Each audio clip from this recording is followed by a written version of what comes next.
आज हमारा क्या हाल है? हम गौसे आजम की नियाज कर रहे हैं, हम गौसे आजम का लंगर कर रहे हैं, लेकिन हमारा हाल ये है कि ना हम फजर पढ़ रहे हैं ना जोहर पढ़ रहे हैं, और कहने को हम कौन है? कादरी हैं। कैसे कादरी? कादरी तो वो हैं जो गौसे आजम की मोहब्बत में गुम हो जाएं। कादरी तो वो है कि जो नमाज भी वक्त पर पढ़ता रहे और गौसे आजम का लंगर भी करता रहे। कादरी तो वो है कि जब नमाज का वक्त आ जाए तो गौसे आजम की बिरयानी बाद में खाए, पहले अल्लाह की बारगाह में इबादत करे। पूरी सुन्नियत को क्या हो गया यार? खैर, मज़ाहिब के लोग मजाक बनाते हैं सुन्नियों का कि इन सुन्नियों ने मुस्तहब काम को जरूरी समझ रखा है, फर्ज समझ रखा है, और जो फर्ज काम है उनकी तरफ कोई इनकी तवज्जो नहीं है। नमाज छूटे तो छूट जाए, लेकिन गौसे आजम की दावत ना छूटे। वो दावत क्या असर करेगी तुम पे? नियत अगर आपकी ये हो कि जोहर का वक्त हो गया है, पहले नमाज पढ़ेंगे फिर हम दावत में जाएंगे, तो इंशाअल्लाह ताला ये जो लोग दिन में ही शुरू कर देते हैं 12 बजे 1 बजे, जब सबका मिजाज ये बन जाएगा कि नियाज हमें जोहर के बाद मिलेगी तो पहले जोहर पढ़ लो, उसके बाद गौसे आजम की नियाज खा लेना। और होता है खानकाहों में, पहले कहते हैं नमाज पढ़ो उसके बाद लंगर में शामिल होना। नियाज खाई जा रही, सर पे टोपी नहीं, अता पता नहीं है।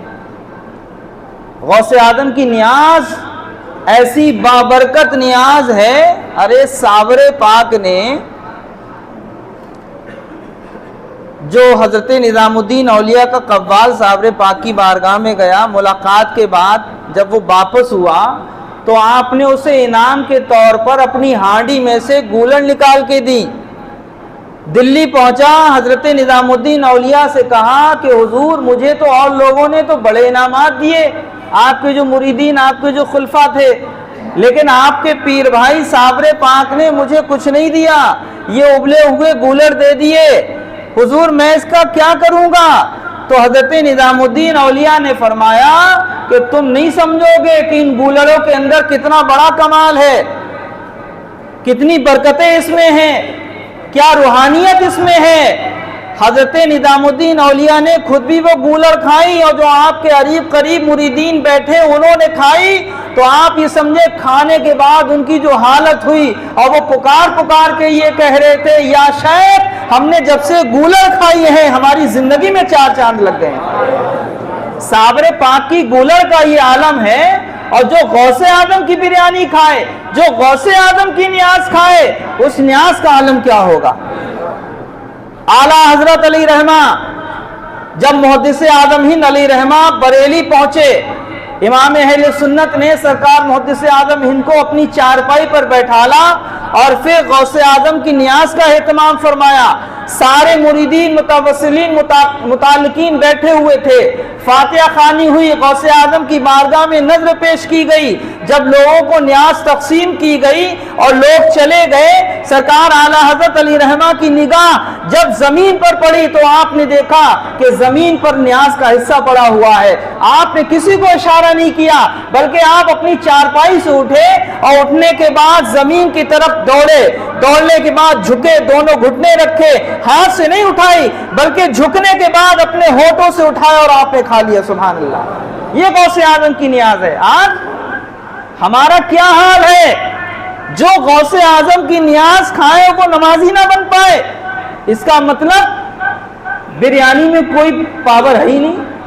बनाने वाले ने भी नमाजें छोड़ के बनाई हैं और खाने वालों ने भी नमाजें छोड़ के खाई हैं। काश बनाने वाला बावर्ची भी नमाजी होता, न्याज कराने वाला भी नमाजी होता और खाने वाले भी नमाजी होते, फिर गौसे आजम की बिरयानी का कमाल देखते क्या होता।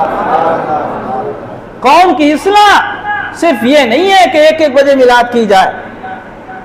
पूरे शहर के उलमा को इकट्ठा कीजिए। गुज़िश्ता जुमे को भी मैंने अर्ज किया, बुलाइए, बेशक बुलाइए, लेकिन प्रोग्राम का निजाम खराब हो गया है। हमें जो लोग बुला लेते हैं दोबारा वही बुलाते हैं जो खरी सुनने के आदी हैं, और वो बिल्कुल नहीं बुलाएंगे जिनके प्रोग्राम में हम खटाई पैदा कर देते हैं। न्याज हो रही है, कह दिया कि साहब बैठाल के खिला लो, तो नाक फुला ली। कह दिया साहब न्याज करा रहे हो, तेरा टोपी भी मंगा लो 200-400 रुपए की, 50,000 की बिरयानी करा रहे हो, 500 रुपए की टोपियां ले आओगे तो कौन से तुम अपाहिज हो जाओ। सारा सिस्टम शरीयत के दायरे में किया जाए, सारा प्रोग्राम शरीयत के दायरे में किया जाए, फिर आप देखिए कि सुनने वालों के अंदर भी क्वालिटी पैदा हो जाएगी और पढ़ने वालों के अंदर भी क्वालिटी पैदा हो जाएगी। भाई अपना तो मिजाज ये है कि हम लोग दीन के सिपाही हैं, दीन के खादिम हैं, हम लोग खिदमत में बिल्कुल हरामखोरी नहीं करेंगे, सीधी बात है।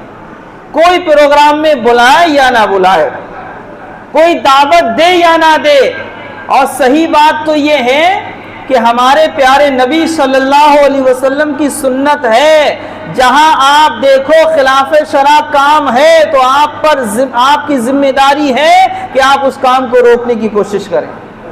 आज इस्लाम ऐसी फैल गया है, क्या लोग शराब पीते थे, हमारे नबी ने शराब का हुक्म बयान किया कि शराब नहीं पीना चाहिए। लोग खड़े होकर पानी पीते थे, हमारे नबी ने इरशाद फरमाया कि खड़े होकर पानी मत पियो, खड़े होकर पी लिया है तो कह करके बाहर निकाल दो।